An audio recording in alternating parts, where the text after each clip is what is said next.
एक आवाज थी, वो आवाज थी मोहम्मद रफी। जिस तरह हीरोइन की आवाज लता मंगेशकर थी, उसी तरह हीरो की आवाज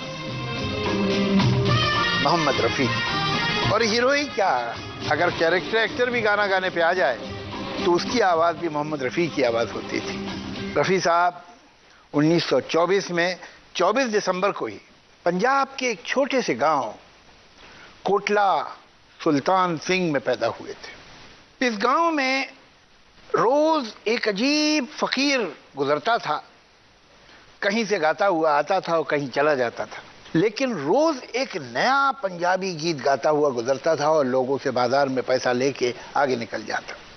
इस गांव में एक बच्चा भी था, वो भी बड़ा अजीब था, 8-9 बरस का। वो रोज इस फकीर के पीछे पीछे पीछे पीछे जाता था, उसका गीत सुनता हुआ, और जब वो गांव की हद से बाहर निकल जाता था फकीर, तो बच्चा वापस बाजार में आता था और अपने बाप की दुकान के सामने बैठ के वही गीत बिल्कुल उसी धुन में सुना देता था।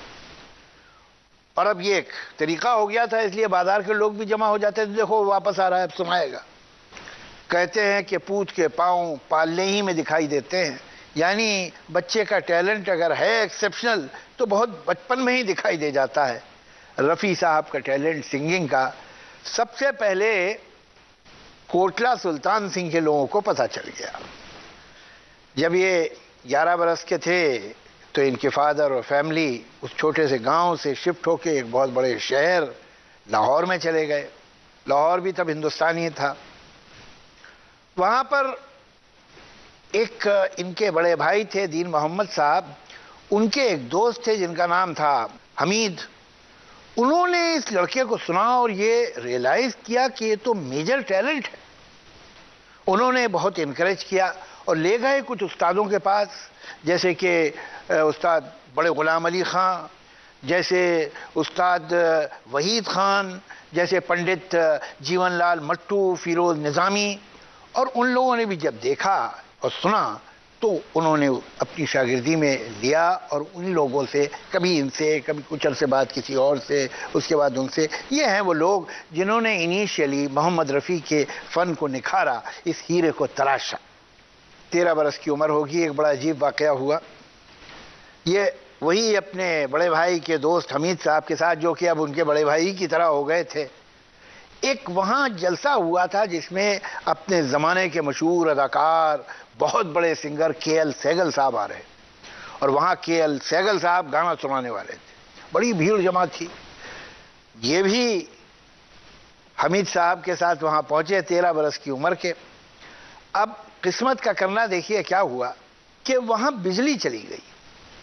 अब वो तो सहगल साहब तो माइक पे ही गाने वाले थे, तो सहगल साहब जहाँ होटल में ठहरे होंगे या किसी के घर में ठहरे होंगे, उन्हें वही रोक दिया गया कि साहब जब बिजली आ जाएगी, जब माइक और लाउड स्पीकर काम करने लगेंगे, आप तब चलिएगा। यहाँ मजमा बैठा हुआ बड़ा बेचैन और वो अनईजी हो रहा है कि भैया कब शुरू होगा फंक्शन। तो मुंतज़मीन ने सोचा क्या किया जाए, और ये हमीद साहब ने एक राय दी कि मेरे साथ ये जो बच्चा है 13 साल का, ये बहुत अच्छा गाता है, अगर आप इसे बिठा दीजिए, कुछ गाने वाने सुनाएगा, वक्त गुजर जाएगा, और जब सहगल साहब आ जाएंगे बिजली आ जाने के बाद, फिर वो अपना सुनाएंगे, मगर तब तक ऑडियंस तो कंट्रोल में रहेगी। ऑर्गेनाइजर्स के पास चारा ही क्या, तो उन्होंने चलो भाई चांस ले लेते हैं। और इस बच्चे को स्टेज पे बुलाया गया जहां माइक भी नहीं था, और उससे कहा गया सुनाओ कुछ गाने।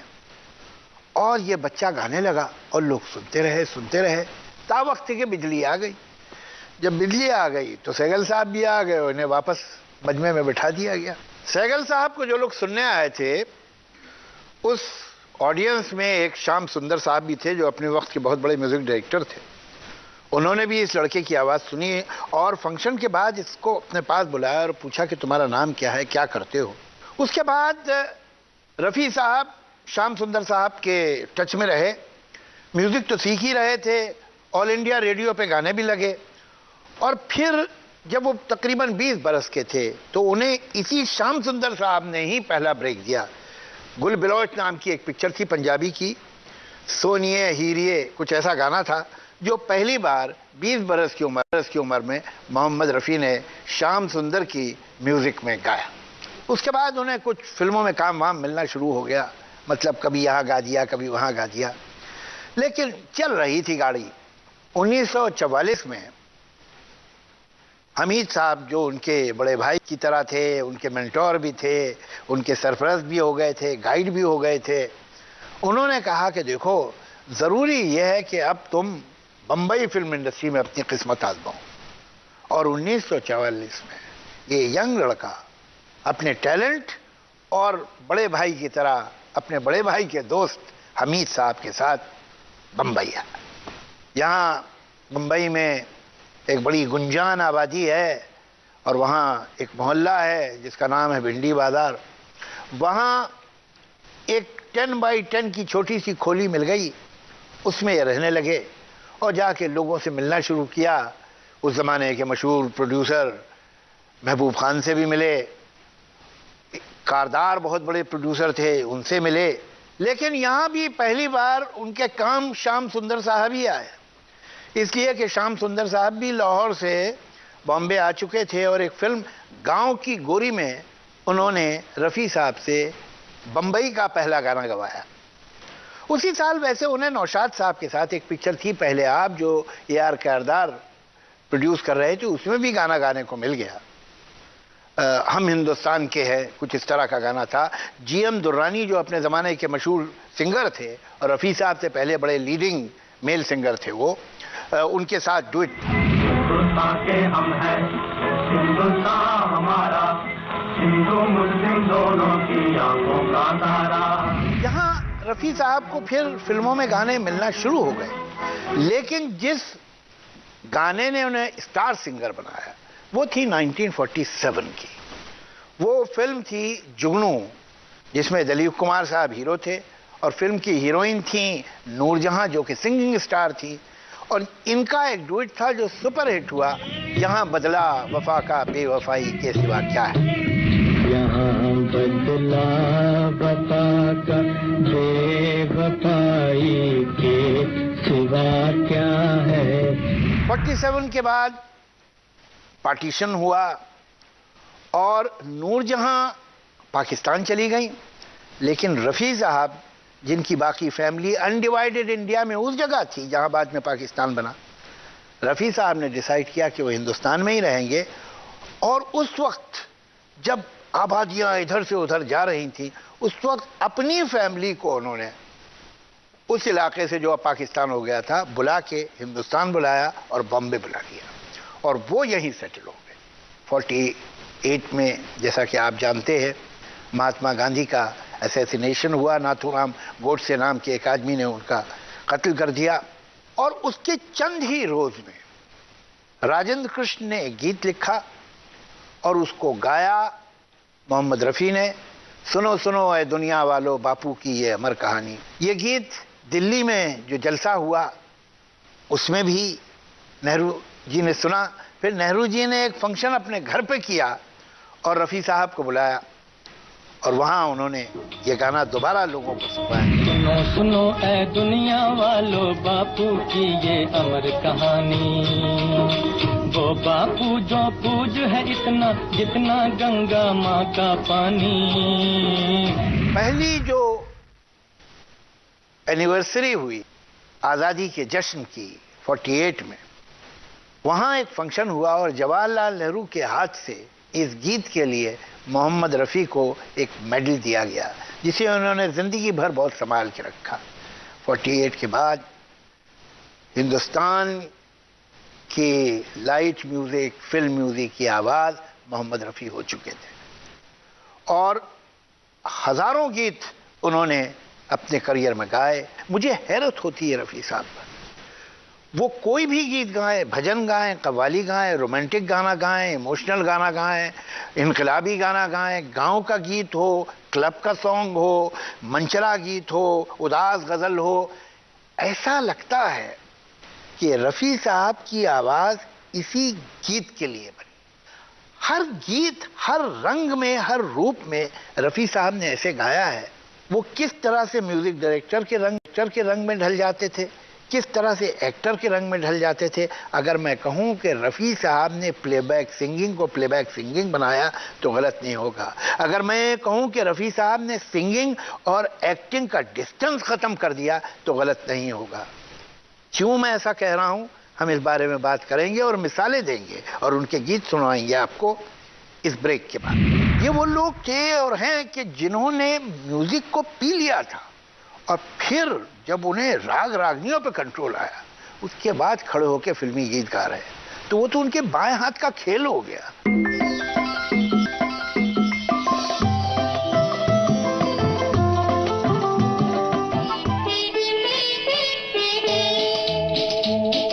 क्लासिक लीजेंड्स में एक बार फिर आपका स्वागत।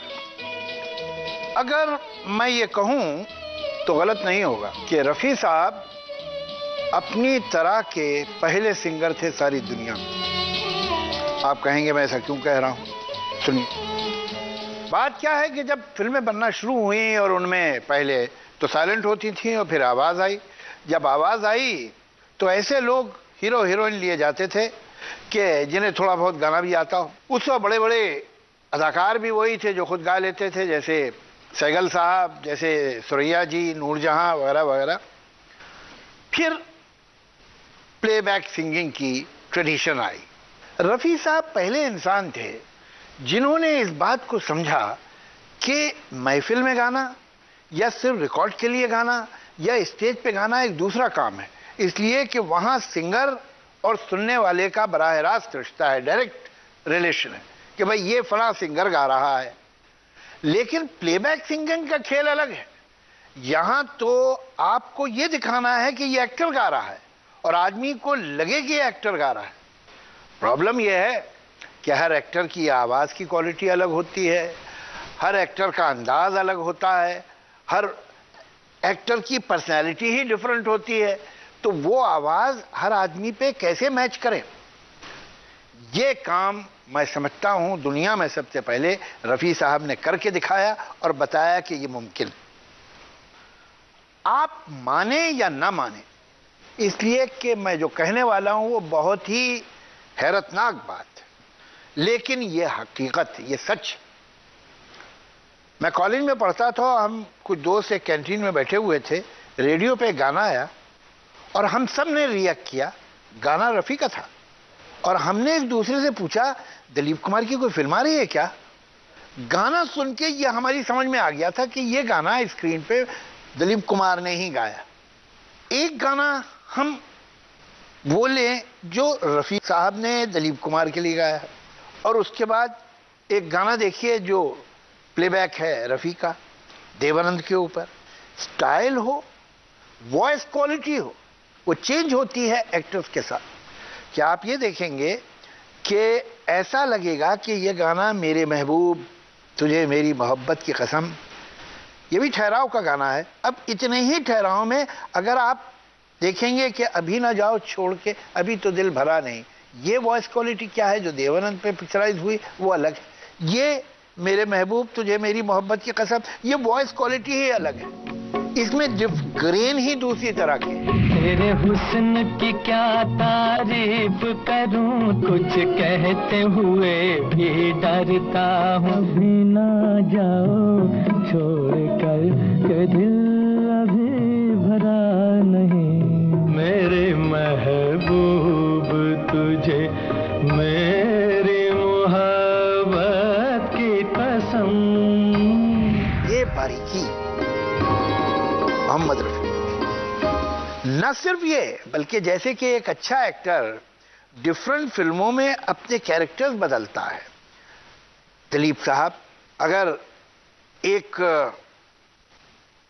राम और शाम में शाम के रोल में एक सोफिस्टिकेटेड आदमी है, एक स्टाइलिश आदमी है, सूट पहन के पियानो पे बैठ के गा रहे हैं आज की रात मेरे दिल की सलामी ले ले, तो उस आवाज़ की डिग्निटी और ठहराव अलग है। और वही दिलीप साहब जब अपने मैनरिज्म सारे चेंज करते हैं और गांव के आदमी बन जाते हैं तो ट्यून और वर्ड अलग है, उतना ही काफ़ी नहीं, आप रेंडरिंग और वॉइस क्वालिटी अगर सुनेंगे नए नए लड़झइये में तो वो भी अलग। आज रात मेरे दिल की सलामी ले ले, दिल की मनवा माँ कतक होई बेकरी, प्रेम का छुट्टी है पटाखा तो धमक होई बेकरी, नैन लड़ जाई है तो मनवा माँ कतक होई बेकरी। अब आप सोचिए कि तारीफ करूं क्या उसकी, या चाहे कोई मुझे जंगली कहे, ये गाना क्या वो किसी दूसरे के लिए गा सकते थे? गाना तारीफ करूं क्या उसकी दूसरे के लिए भी रिकॉर्ड किया जा सकता है, ऐसी बात नहीं। सिर्फ ये कि तारीफ पे इतना झटका नहीं देंगे।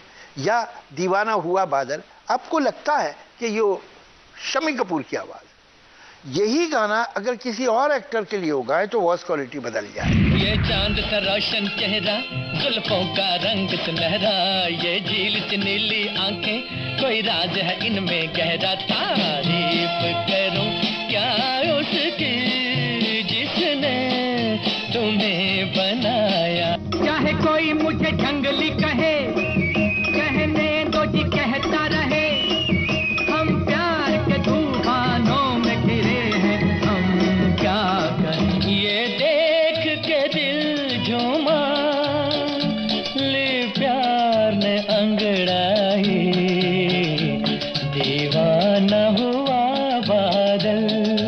बल्कि एक जगह शम्मी साहब ने कहा है कि मैं तो हमेशा रिकॉर्डिंग पे रहा करता था, और मैं और रफ़ी साहब बात करते कि देखिए रफ़ी साहब मैं यहाँ ऐसा करने वाला हूँ तो यहाँ ये डाल दिए वो। लेकिन इत्तेफाक की बात है कि जब आसमान से आया फरिश्ता, जो मशहूर गाना है पिक्चराइज्ड ऑन शम्मी कपूर, वो रिकॉर्ड होने वाला था तो शम्मी साहब नहीं थे रिकॉर्डिंग में, और गाना रिकॉर्ड हो गया। जब शम्मी कपूर के पास पहुंचा, उन्होंने सुना तो हैरान रह गए, और उन्होंने कहा रफ़ी साहब आपने ये गाना इस तरह से कैसे गाया, ये तो वाकई मुझे लग रहा है मैं ही गा रहा हूँ। तो उनका नहीं, मैंने गाते वक्त सोचा कि भाई अब इतना हम लोग का साथ काम हो गया कि मुझे अंदाज़ा हो गया है कि ये गाना आप किस तरह गाएंगे और इसमें क्या करने वाले हैं आप, तो मैंने वो हरकतें गाने में कर। आसमान से आया फरिश्ता, प्यार का सबक सिखलाने, दिल में है तस्वीर यार की, लाया हूँ वो दिखलाने, कहो प्यार है तुमसे। फैक्ट ये है कि रफ़ी जैसा सिंगर एक्टर का आधे से ज्यादा काम कर देता था, इसलिए कि जो इमोशन चाहिए, जो फीलिंग चाहिए, जो रोमांस चाहिए, जो दुख चाहिए, अब वही गाना आप देखिए देवानंद साहब का जो है, दिन ढल जाए पर रात न जाए। अब एक तो डीप उसमें सौरो आपको मिलता है, लोनलीनेस की फीलिंग होती है, दुख गम घुला हुआ है आवाज में, लेकिन वो आवाज देवानंद की ही लगती है। दिन ढल जाए है रात न जाए, तू तो न आए तेरी याद सताए। रफ़ी साहब ने कई गाने ऐसे गाए हैं कि जहां लफ्ज को अपनी आवाज से मीनिंग देती है। मिसाल के तौर वही फिल्म ऊंचे लोग का जाग दिले दीवाना, रुताई वसले यार की। अब ये एक गाना पिक्चराइज किया गया था, अर्ली मॉर्निंग है, कुछ फॉग सा है पहाड़ी पे जिसमें हीरो ये गाना गा रहा है, और सुबह की जो फीलिंग है वो जाग दिले दीवाना, वो जो विजुअल की और सिचुएशन की नरमी है वो इस आवाज में, जिस तरह सुबह हो रही है वो उस आवाज में सुबह हो रही है। दिले दीवाना रोते जागी वसले यार की, जाग दिले दीवाना। एक और गाना हीर रांझा का वो डुएट है, वो गाना विस्पर में गाया गया है। मेरी दुनिया में तुम आए, क्या क्या अपने साथ लिए। कितना अंदाजा उस शख्स को होगा माइक का कि कितनी दूर कहां मुझे गाना है और कौन सा लफ्ज कैसे मैं गाऊंगा, तो वो बिल्कुल सांसों में ही जाएगा और क्लियर सुनाई देगा।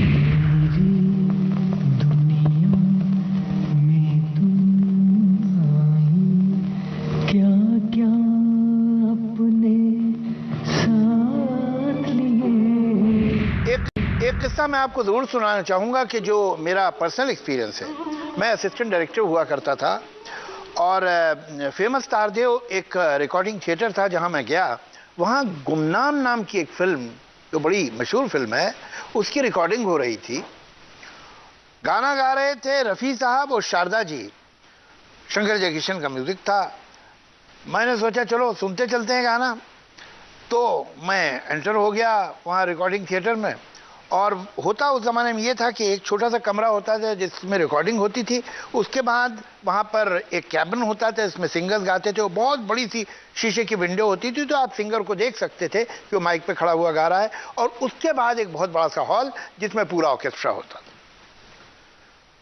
तो मैं देख सकता था कि रफ़ी साहब और शारदा जी अपने अपने माइक पे खड़े हुए गाना गा रहे हैं।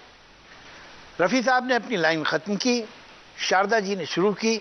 ये माइक से मूव किया इन्होंने और शारदा जी की तरफ एक्सप्रेशन दिया कि बहुत अच्छा गा रही हैं आप।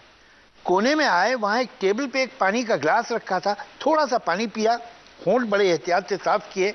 और जब वो टर्न कर रहे थे तो शीशे की विंडो के थ्रू उन्होंने देखा कि हमारे रिकॉर्डिंग रूम में कई लोग बैठे हैं, उनमें से एक उनका कोई दोस्त या जानने वाला भी था। उन्होंने इशारा किया, उसने वापस सलाम किया, मुस्कुराए, उसने कुछ तारीफ का एक्सप्रेशन दिया। इन्होंने ऊपर देखा, सब उसकी वजह से है, मैं क्या हूँ, ऐसा एक्सप्रेशन। टर्न करके वापस आए और आके माइक पे गाना शुरू किया। ये ईज, ये कंट्रोल आप देखिए कि क्या है, ये हर एक में नहीं आ सकती। मेरे दिल, मेरे हमदम, बाहों में आ जाओ। हर जान चमन शोला बदन पहलू में आ जाओ। ये कंट्रोल टेक्निक पे, ये कंट्रोल आवाज पे, सुर पे, कैसे कैसे गाने। मतलब वो आदमी जिसने लाल लाल गाल भी गाया है, मन तड़पत हरि दर्शन को आज, मधुबन में राधिका नाचे, मधुबन में राधिका नाचे, फिर ऐसा ही लगता है कि दिलीप कुमार ही गा रहे हैं। मधुबन में राधिका नाचे, रे गिरधर की मुरलिया बाजे रे। क्या कंट्रोल था। आजकल देखिए क्या हो गया है, हम लोग ये समझते हैं अरे भाई हम तो फिल्म में डायलॉग लिखने जा रहे हैं, हमें लिटरेचर पढ़ने की क्या जरूरत है, हम तो फिल्म में गाने लिखेंगे, हमें पोएट्री पढ़ने की क्या जरूरत है, बड़े बड़े पोएट हम पढ़े, हमें क्या लेना देना, हम तो फिल्मी गाने लिखना है। उसी तरह से आजकल मैं देखता हूँ ये जो इतने प्रोग्राम आजकल होते हैं, कंपटीशन में आते हैं यंग सिंगर, बहुत टैलेंटेड लोग, मगर आजकल लोग ज़रा जल्दी में रहते हैं कामयाबी की। तो वो जो उनकी ट्रेनिंग होनी चाहिए वो नहीं। अब आप बिना उस ट्रेनिंग के मोहम्मद रफ़ी और लता मंगेशकर नहीं बन सकते। ये वो लोग थे और हैं कि जिन्होंने म्यूजिक को पी लिया था और फिर जब उन्हें राग रागनियों पे कंट्रोल आया, उसके बाद खड़े होकर फिल्मी गीत गा रहे, तो वो तो उनके बाएं हाथ का खेल हो गया, किसी भी तरह और कैसे भी गा सकते थे। न सिर्फ ये कि वो एक्टर के लिए अलग हो जाते थे और उनके पास ये फैसिलिटी थी कि अच्छा मैं इस एक्टर के लिए गा रहा हूँ तो ऐसे गा देता हूँ। वो अलग अलग म्यूजिक डायरेक्टर के लिए भी आप देखेंगे कि रंग बदलता था उनका। एक तरफ वो एक्टर का भी ख्याल कर रहे हैं, दूसरी तरफ म्यूजिक डायरेक्टर का जो मिजाज है, उसकी धुन का जो मिजाज है, उसे वो कैसे समझते थे, ये हम बात करेंगे इस ब्रेक में।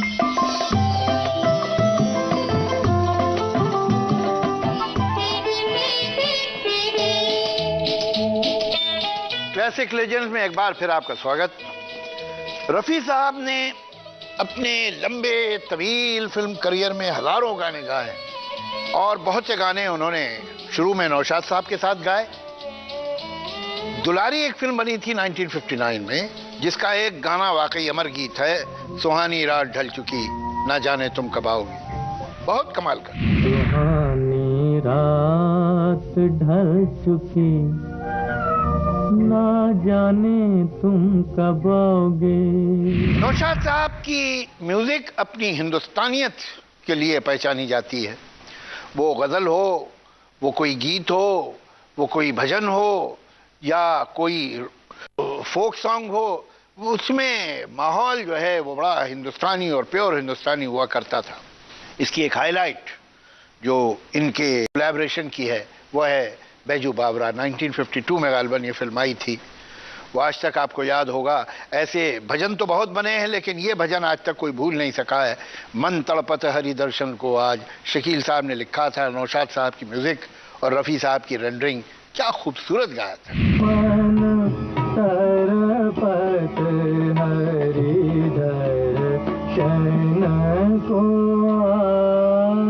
इस फिल्म में एक और भी गीत था, वो दुनिया के रखवाले सुन दर्द भरे मेरे नाले, और उसमें क्लाइमेक्स गीत का था रखवाले रखवाले रखवाले की गर्दान थी, और वो पिच ऊपर होती चली जाती है और वहां तक पहुंचती है जहां तक प्लेबैक सिंगर में सिर्फ रफी साहब पहुंच सकते थे।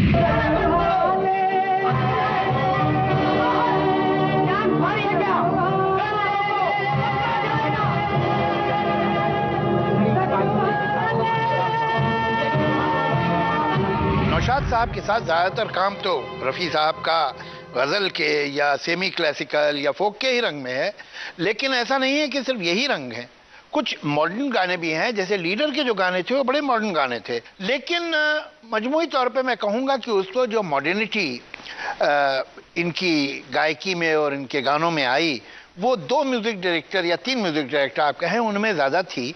शंकर जयकिशन जो अपना एक रंग लेके आए थे, उन्होंने पूरा ऑर्केस्ट्राइजेशन का और कॉम्पोजिशन का स्टाइल ही चेंज किया था। दूसरी तरफ ओपी नैयर साहब जो ऑर्केस्ट्रा पे कम भरोसा करते थे और रिदम पे और अपनी ट्यून पे ज़्यादा भरोसा रखते थे, उनका ऑर्केस्ट्रा आमतौर से 12-13 लोगों का होता था। और तीसरे एस.डी. बर्मन साहब जिनका अपना ही एक रंग था, और उसमें भी जब रफ़ी साहब ने गाया तो उनका रंग आपको बिल्कुल अलग दिखाई देता है। शंकर जयकिशन का जहाँ तक ताल्लुक़ है, उनके साथ जो भी गाने उन्होंने गाए उसमें आपको दिखाई देता है कि एक मॉडर्न सेंसिबिलिटी। अब चाहे कोई मुझे जंगली कहे, आप देखिए वो अपने वक्त में जब गाना है, आज से कोई मेरे ख्याल से 40 साल से भी ज़्यादा हो गए उस गाने को आए, लेकिन वो उसका टेम्पो देखिए, उसकी एनर्जी देखिए तो आज की लगती है। चाहे कोई मुझे जंगली कहे, कहने दो जी कहता रहे, हम प्यार के तूफानों में घिरे हैं, हम क्या करें। चाहे कोई मुझे जंगली कहे। रफ़ी साहब ने जब शम्मी कपूर और शंकर जयकिशन के लिए जो रोमांटिक गाने गाए हैं, जो सॉफ्ट भी हैं, तो उसमें भी एक देखिए दूसरा ही अंदाज है जो कि कुछ शंकर जयकिशन का है और कुछ शम्मी कपूर का है, और यही कमाल है रफ़ी का। मुझे एक गाना जो उन्होंने गाया वो बड़े सॉफ्ट नोट पे है, शंकर जयकिशन का कॉम्पोजिशन है, हसरत के वर्ड्स हैं, और पिक्चराइज हुआ था शम्मी कपूर साहब पे, इस रंग बदलती दुनिया में। उसमें क्या गायकी है, किस अंदाज से उस गाने को गाया है मोहम्मद रफ़ी ने, वो सुनने के काबिल है। रंग बदलती दुनिया में इंसान की नीयत ठीक नहीं, निकला न करो तुम सज धज कर। ये आवाज़ कितनी मोहब्बत में डूबी हुई रोमांटिक आवाज़ है, और यही आवाज़ एक जगह इस्तेमाल की है शंकर जयकिशन ने महमूद के लिए। तो आप देखिए वो किस तरह से उन्होंने गाया है, हम काले हैं तो क्या हुआ दिल वाले, हम काले हैं तो क्या हुआ दिल वाले हैं, हम तेरे तेरे तेरे चाहने वाले हैं, हम काले हैं तो क्या हुआ दिल वाले हैं। शुरू में जो गाना बहुत बड़ा हिट हुआ था इनका, शंकर जयकिशन और रफ़ी साहब के कॉम्बिनेशन का, वो था चश्मे बद्दूर।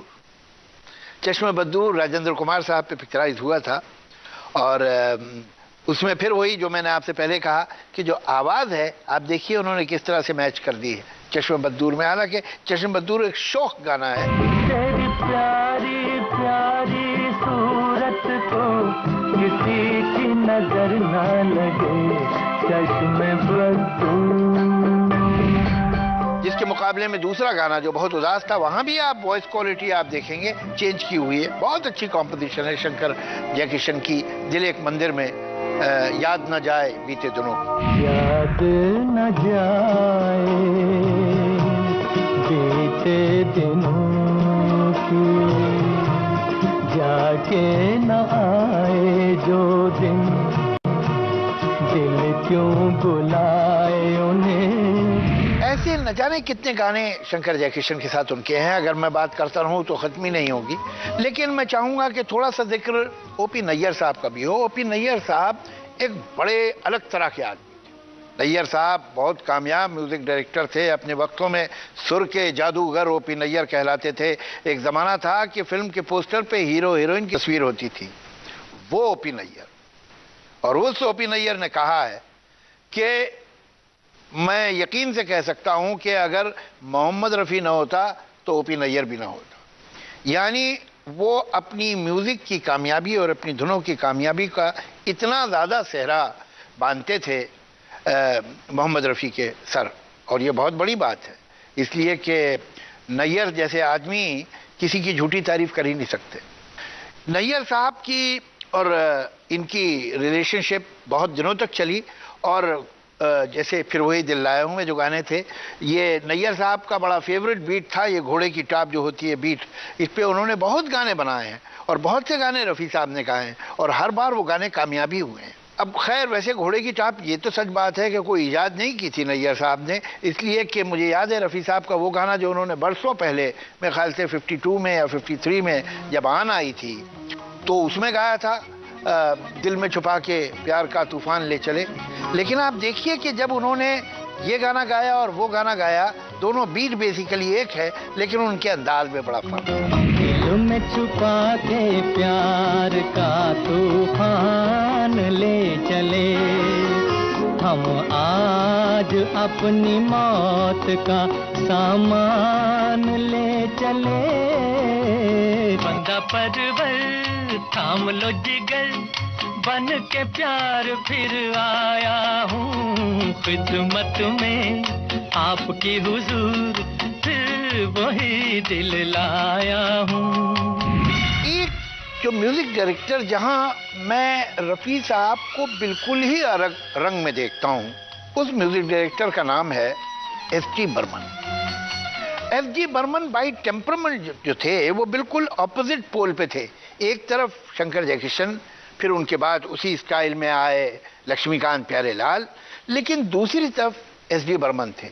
एस.डी. बर्मन को जिसे हम अंग्रेजी में कहते हैं मिनिमल, वो अंदाज था उनका। इसलिए ज़रूरी था कि जो सिंगर है वो भी उसको जो मिनिमल क्वालिटी है उसको निभाए। रफ़ी साहब जो दूसरी जगहों पे जब गाते थे और जहाँ ज़रूरत होती थी वहाँ एक एक लाइन में 10 हरकतें पैदा कर सकते थे, लेकिन जब वो गाते थे एस.डी. बर्मन के साथ तो आप देखिए कि उन्हें मालूम था कि धुन की जो सादगी है उसे निभाने के लिए मुझे भी सादगी से गाना होगा, मुझे उस्तादी दिखाने की ज़रूरत नहीं है। असली उस्तादी अब यह है कि इससे सिंपल तरीके से गाया जाए। साथी या न कोई मंजिल, अब ये एक इमोशनल गाना है, एक सैड सॉन्ग है, मगर उसकी रेंडरिंग रफ़ी साहब की, वो रफ़ी साहब जो आवाज़ में हर तरह की बात पैदा कर सकते थे, वो किस सिंपलिसिटी से गाते हैं, ये देखने वाली बात। साथी न कोई मंजिल, दिया है न कोई महफिल, चला मुझे लेके ऐ दिल। इनके एक बड़े होनहार शागिर्द थे एस.डी. बर्मन साहब के, जिनका नाम है जयदेव। जयदेव के लिए भी रफ़ी साहब ने गाया है, अभी न जाओ छोड़ के अभी तो दिल भरा नहीं। अब इसमें देखिए आप कि किस तरह से गाते गाते, अब उसमें जैसे 2 लाइनें हैं, हवा जरा महक तो ले में जरा कैसे गाया गया, नशे के घूंट पी तो लूं, तो नशे के घूंट पी लूं किस तरह से गाया है, उसमें जरा सा बस करके उसको जो लफ्जों के माने हैं, जो शब्द के माने हैं, वो आवाज ने पूरी तरह निभाए। ये कमाल था। ये शाम ढल तो ले जरा, ये दिल संभल तो ले जरा, मैं थोड़ी देर जी तो लूं, नशे के घूंट भी तो लूं। रफ़ी साहब के जब बेहतरीन गानों का जिक्र होता है तो जाहिर है कि आपको ये म्यूजिक डायरेक्टर जिनका मैंने नाम लिया उनका तो नाम आपको याद आता है, लेकिन एक म्यूजिक डायरेक्टर जिसका नाम आप भूल ही नहीं सकते वो है रोशन। रोशन साहब के साथ उन्होंने ऐसे खूबसूरत गाने गाए हैं। मुझे कभी कभी लगता है जब मैं रोशन साहब के देखता हूँ गानों को, तो शायद उनका जो फेवरेट वो यमन था, और यमन में उन्होंने रफ़ी साहब को ऐसे खूबसूरत गाने दिए हैं, जिंदगी भर नहीं भूलेगी वो बरसात की रात, या फिर मन रे तू काहे न धीर धरे। बरसात की रात में तो खैर हर गाना ही कमाल था और वो फिल्म अपने गानों ही पे चली थी। इसी में सेम फिल्म में जो कव्वालियाँ थी, तो आपको लगता है कि ये एक प्लेबैक सिंगर की आवाज़ नहीं है, ये वो आदमी नहीं है जिसने रोमांटिक गाने गाए होंगे, बल्कि ये एक प्रोफेशनल कव्वाल की आवाज़। ये कमाल था उनका। अंदाज से कहते हैं कि जीना होगा, जहर भी देते हैं तो कहते हैं कि पीना होगा। जब मैं पीता हूँ तो कहते हैं कि मरता भी नहीं, जब मैं मरता हूँ तो कहते हैं कि जीना होगा। और फिर गज़लें, खासतौर से जो उन्होंने मदन मोहन साहब के साथ काम किया है गज़लों का, वो चाहे हस्ते ज़ख्म में हो, चाहे हीर रांझा में हो, हकीकत में मैं ये सोचकर उसके दर से उठा था, मगर हकीकत का वो गाना जो रफ़ी साहब ने एंड में गाया है, पिक्चर ख़त्म हो गई है, सारे कैरेक्टर्स ख़त्म हो गए हैं, आपका हीरो, आपकी हीरोइन, आपके कैरेक्टर एक्टर्स, उनकी डेड बॉडी पड़ी है। अब उसमें कमाल म्यूज़िक डायरेक्टर का भी है और सॉन्ग राइटर का भी है, लेकिन सिंगर का भी है। उन्होंने तीनों ने मिल के इस गाने को अमर बनाया है। रफ़ी साहब का यह गाना, कर चले हम फिदा जानो तन साथियों, अब तुम्हारे हवाले वतन साथियों, कौन भूल सकता है। और अब ये देखिए कि इसमें, इस आवाज़ में वो वही कुर्बानी, वही डिटर्मिनेशन, वही सफाई है जो कोई आदमी ऐसा बोल रहा हो तो कैसे बोलेगा, कह रहा हो तो कैसे कहेगा। यहाँ पर वो कोई मीन मुर्की होशियारी नहीं, बल्कि टोटल सिंसियरिटी, पेट्रियाटिज्म, देशभक्ति की फीलिंग आपको उसमें दिखाई देती है। वो आवाज़ साफ और सीधी चल रही है, जिस तरह के बात साफ और सीधी है। अब तुम्हारे हवाले वतन साथियों।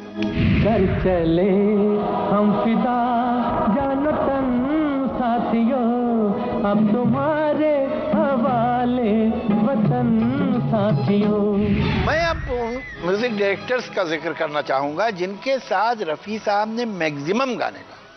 कुछ ऐसा लगता है कि ओपी नैयर या नौशाद या शंकर जयकिशन इतने पुराने थे, इतने बरसों से थे, नहीं। सबसे ज़्यादा गाने रफ़ी साहब के हैं लक्ष्मीकांत प्यारेलाल के साथ, 369 सॉन्ग और उनमें से 186 सोलो। लक्ष्मीकांत प्यारेलाल की जिंदगी का जो पहला गाना था, तेरे प्यार ने मुझे गम दिया, तेरे गम की उम्र दराज हो, वो ज़माना आए खुदा करे, मेरे प्यार पे तुझे नाज हो, ये गाना रफ़ी साहब का सोलो था, ये पहला गाना था।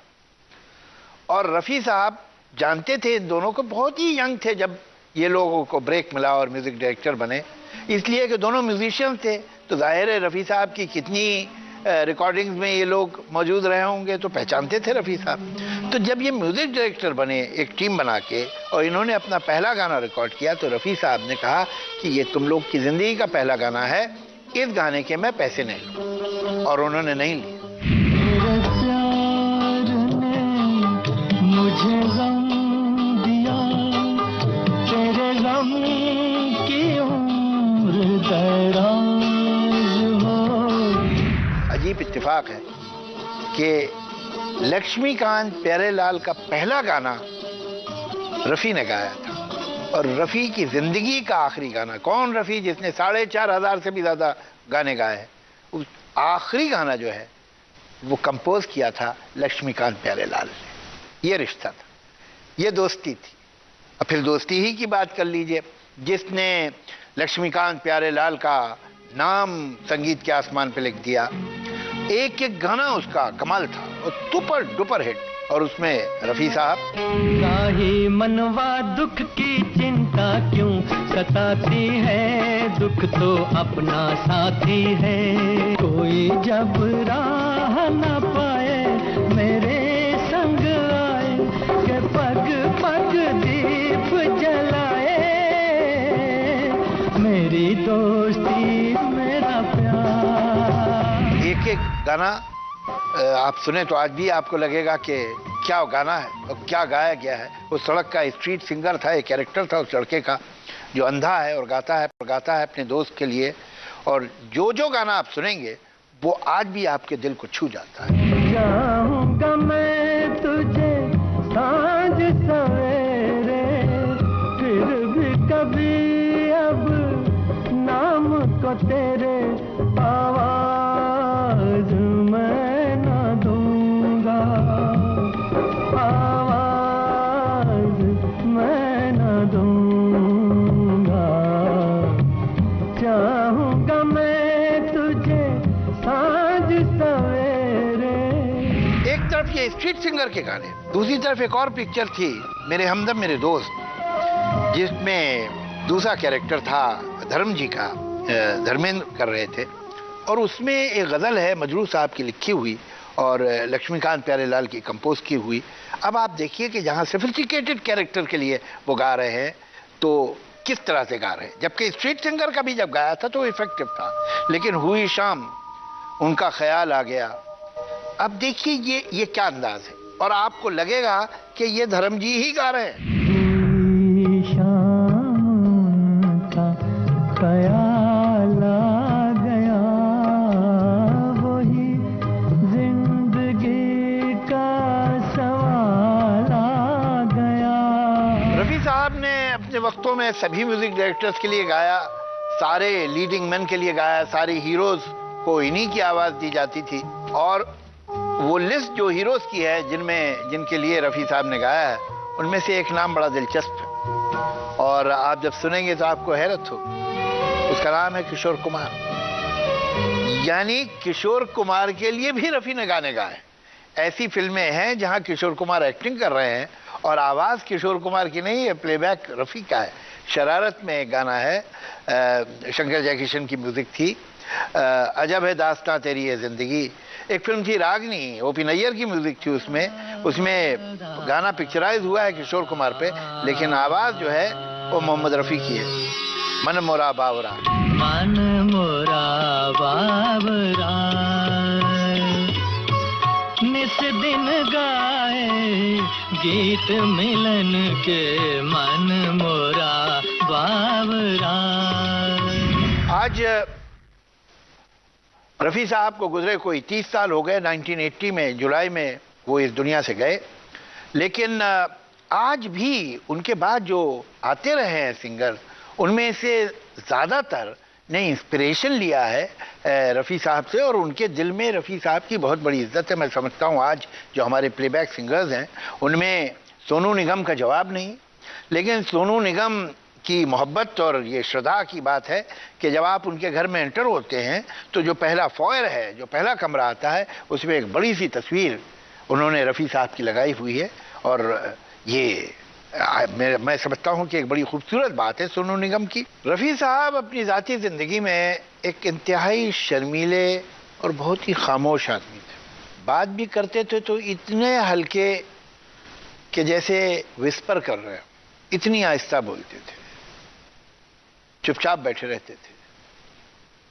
और वाकई कितनी अजीब बात है कि जो आदमी इतना शांत और इतना शर्मीला था, उसके अंदर कैसे कैसे टैलेंट छुपे हुए थे। और शायद यही उनकी टैलेंट के अलावा उनकी शख्सियत भी यही थी। इसलिए कि जब वो इस दुनिया से रुखसत हुए तो उसके बाद बहुत से लोग, मतलब एक खैर तो उनका जो जनाजा था, जो उनका फ्यूनरल था, उसमें तो 1 लाख से ऊपर आदमी होंगे, मतलब एक बहुत बड़ा फ्यूनरल, न जाने कितने लोग आए थे उसमें शामिल होने। कर चले हम फिदा,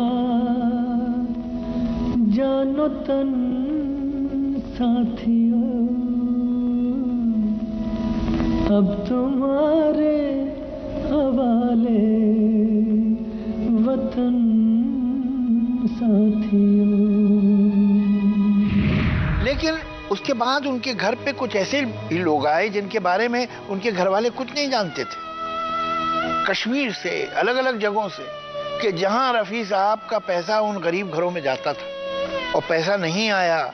और इतने गांव के भी लोग थे, कश्मीर के एक गांव के एक लोग तो ऐसे आए कि जिन्हें पता नहीं था कि रफ़ी साहब नहीं रहे, उन्हें पता नहीं कैसे वहां तक पहुंचा देते थे वो पैसा हर साल। और जब वो नहीं मिला तो आए तो उन्हें मालूम, कह ले हम तो जरूर कुछ गड़बड़ हुई होगी, इसलिए कि वो तो हमें हमेशा पैसा भेजते थे।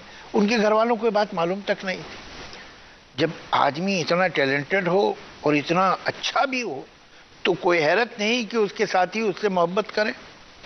मन्ना डे साहब हैं, खैर ये मैं तो मन्ना दा की ये ग्रेटनेस समझूंगा कि जिस तरह से उन्होंने तारीफ की है रफ़ी साहब की, और कहा कि मैं मानता हूं कि रफ़ी मुझसे कहीं बेहतर सिंगर था और उसे ज़िंदगी में जो कुछ मिला वो डिज़र्व करता था, बल्कि उसे और मिलना चाहिए था। और वो जो भी गाता था ऐसा कोई गा नहीं सकता था।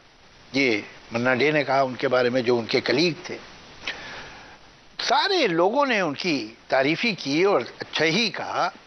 बस एक बार ऐसा कुछ हुआ था किसी वजह से कि लता जी और रफ़ी साहब में किसी बात पे कुछ अनबोला हो गया और कोई 6 साल तक उन्होंने साथ गाना नहीं गाया। खैर मैं समझता हूँ कि इसमें दोनों ही महान सिंगर्स हैं, तो ना इसमें रफ़ी साहब का कोई नुकसान हुआ ना लता जी का कोई नुकसान हुआ। अगर नुकसान हुआ किसी का तो हमारा आपका, इसलिए कि उन 6 साल भी अगर वो लोग साथ गाते रहते तो हमें और भी कुछ अच्छे गाने मिल जाते। चलिए कोई बात नहीं, जो मिला है वो क्या कम है। आज समझिए आप 32 बरस हो गए रफ़ी साहब को गुजरे, लेकिन 32 बरस बाद भी उनके गाने जो हैं वो फीके नहीं पड़े हैं, उनकी आवाज़ जो है वो हल्की नहीं हुई है। और आज भी इस दुनिया में करोड़ों करोड़ों लोग हैं जो रफ़ी के शैदाई हैं, रफ़ी के फ़ैन हैं। मतलब बर्मिंघम में, इंग्लैंड में एक साहब ने तो एक श्राइन बनाई है मोहम्मद रफ़ी के नाम से, और वो उन्हें एक सेंट का दर्जा देते हैं और वहाँ लोग जाते भी हैं उस श्राइन पे।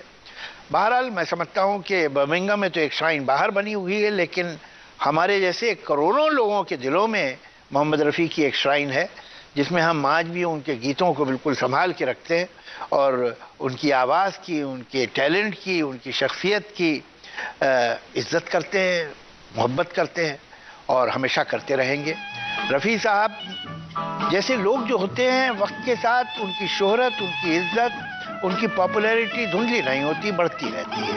और मुझे यकीन है कि आने वाली नस्लें भी उन्हें सुनेंगी और उनका शुक्रिया अदा करेंगी। तुम मुझे यूं भुला न पाओगे, हाँ तुम मुझे यूं भुला न पाओगे, जब कभी भी सुनोगे गीत मेरे, संग संग तुम भी गुनगुनाओगे, हाँ तुम मुझे यूं भुला न पाओगे, हो तुम मुझे यूं। मैं अब आपका शुक्रिया अदा करता हूँ। आज बस इतना ही। अगले रविवार फिर हम 7:30 बजे मिलेंगे, फिर किसी फनकार की बात करने। तब तक इजाजत, शुक्रिया।